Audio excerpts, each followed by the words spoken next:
We try to lead the pack, such as it is.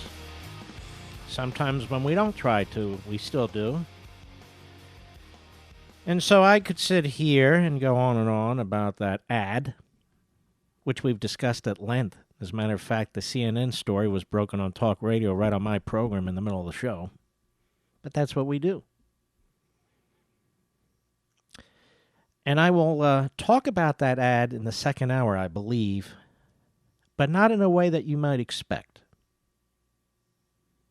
In a way that I know you don't expect. But first, we keep track of Obama on the campaign trail. I have my producer, Rich, constantly running our so-called recorder. What do you call that? Is it a recorder, Mr. Producer? Sort of. A what? An editing system when Obama's out there speaking. And we record the whole thing and then go through it to see if there's anything in there that's of particular interest. And we found one. And it's stunning. And it turns out we're not the only ones to have found it stunning. Over at the Drudge Report, he's headlined with it. At Politico, they've headlined with it. And I want you to listen to this, because this fits perfectly with all the other things Obama has said about private property rights, about the economy, about success, about industry and taxes and spending and government. It's absolutely stunning. Absolutely stunning. And you'll hear it on the radio here first. Here's Obama today at the Colorado State Fairgrounds. Cut one, go. When the American auto industry was on the brink of collapse, more than 1 million jobs at stake, Governor Romney said, let's let Detroit go bankrupt. I said, I believe in American workers, I believe in this American industry, and now the American auto industry has come roaring back, and GM's number one again. So now I want to do the same thing with manufacturing jobs, not just in the auto industry, but in every industry. I don't want those jobs. Whoa. What did he just say?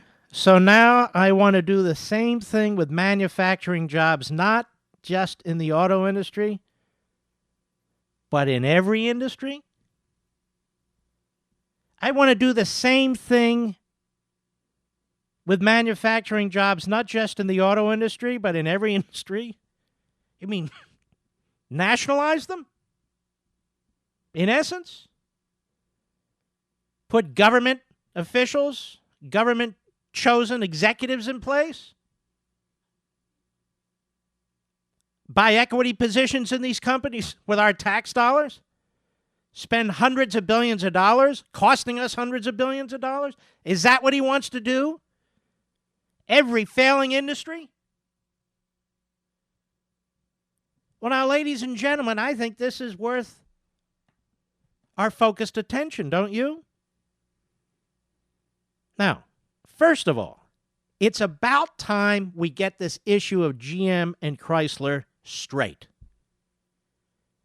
And I know that not every talk show host wants to do that because they're afraid they're going to upset certain people. I don't know why. I don't have any control over GM and Chrysler or the UAW or what this government's doing. So let's talk about the facts. And I want to thank my buddy, Seton Motley, president of Less Government, for assisting me with this. We're going to lose over $42 billion, we the people, on this $82 billion bailout. $42 billion on an $82 billion bailout. And Obama in late 2009 said we would make money on the bailout. $26.5 billion, that was a straight payoff to the United Auto Workers Union, the UAW, of your money. $26.5 billion. The UAW was paid off first and in full, illegally, before secured bondholders who should have rightly been paid first and in full. Oh, all these millionaires and billionaires. No. Pension holders, mutual fund holders. You.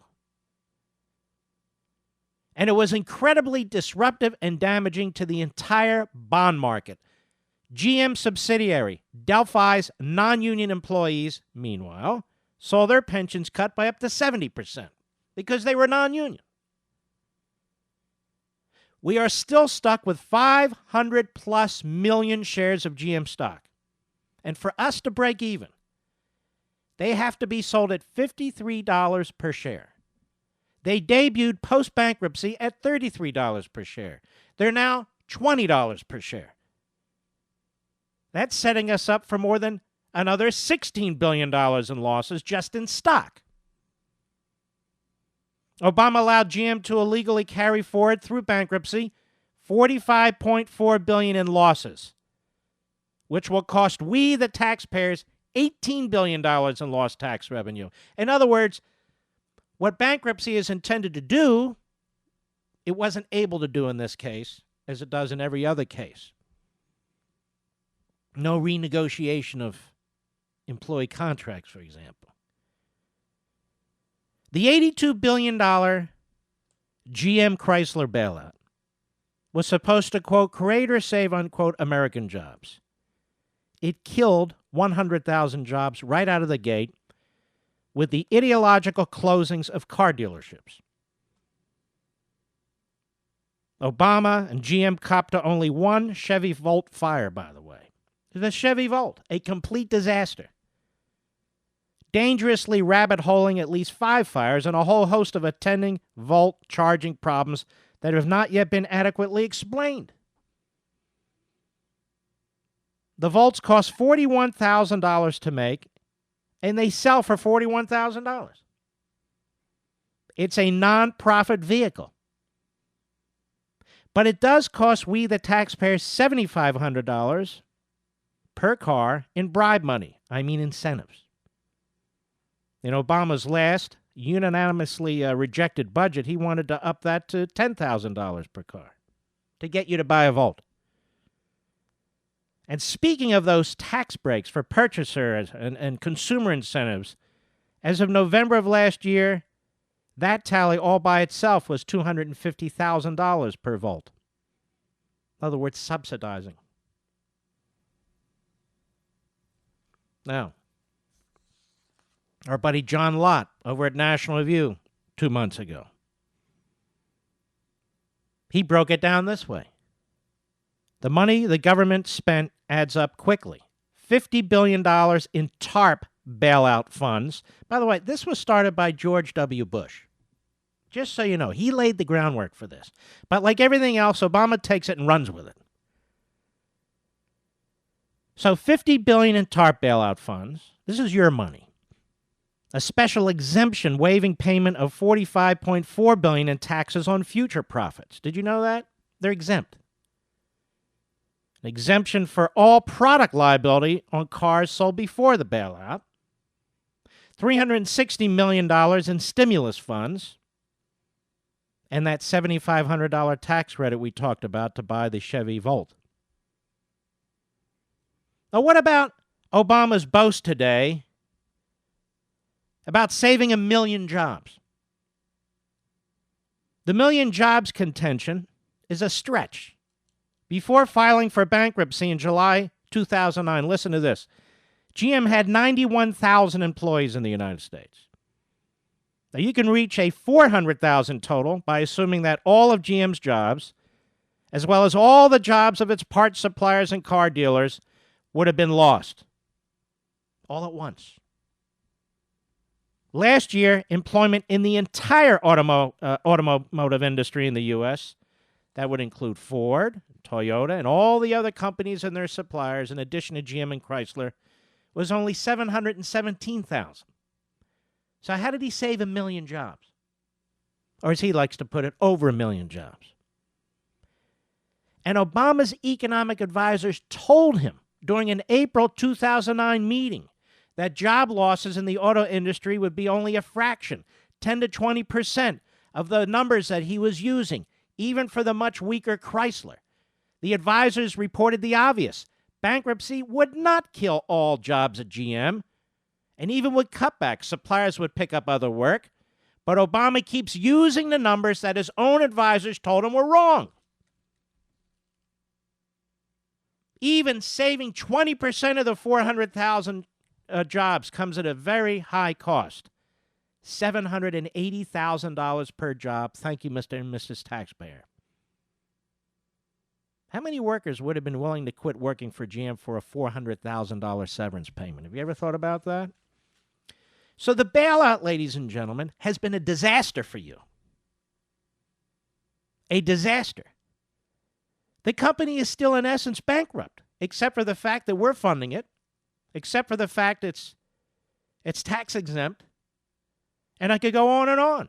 It didn't save 1 million or over 1 million jobs or even near that.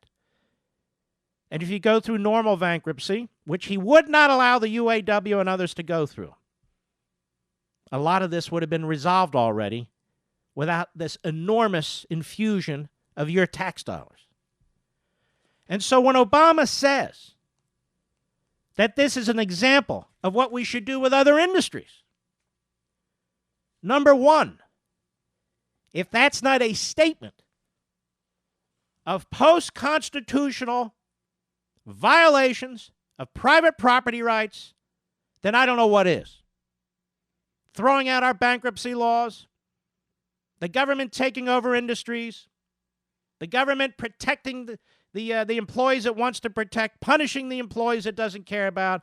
That is a completely foreign concept in this country, despite the fact it has been done to two of our automobile companies. Number two, the bailout was a failure.